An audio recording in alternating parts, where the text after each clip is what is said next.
मित्रांनो, आई कुठे काय करते मालिकेमधून घरोघरी पोहोचलेली अभिनेत्री म्हणजेच रुपाली भोसले. रुपालीने आजवर अनेक गाजलेल्या मराठी तसेच हिंदी मालिकेमध्ये काम केलेले आहे. ती सध्या आपल्यांना आई कुठे काय करते मालिकेमध्ये संजनाची भूमिका साकारताना दिसत आहे. याचबरोबर ती सोशल मीडियावरही खूपच सक्रिय असते. तिच्याबद्दल जाणून घेण्यासाठी तिचे चाहते नेहमीच उत्सुक असतात. तर आज आपण अभिनेत्री रुपाली भोसले हिच्या घटस्फोटित पतीविषयी जाणून घेणार आहोत. तर तिच्या घटस्फोटित पतीचे नाव मिलिंद शिंदे असे आहे. मिलिंद आणि रुपाली यांनी 2012 साली लग्न गाठ बांधली, परंतु लग्नाच्या काही काळातच त्यांनी घटस्फोट घेण्याचा निर्णय घेतला. त्यानंतर रुपाली ही पुन्हा अभिनय क्षेत्रामध्ये सक्रिय झाली व अजून तरी रुपाली ही अविवाहितच आहे. सध्या ती आई कुठे काय करते मालिकेमध्ये संजनाची भूमिका साकारताना आपल्याला दिसत आहे.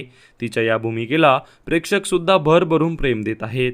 तर तुम्हाला अभिनेत्री रुपाली भोसले ही आवडते का हे कमेंटमध्ये सांगायला विसरू नका. तसेच जर तुम्ही चॅनलवर नवीन असाल तर चॅनलला सबस्क्राईब देखील करायला विसरू नका, जेणेकरून सिनेमासृष्टीतील अपडेट सर्वात आधी तुम्हाला पाहायला मिळतील. धन्यवाद.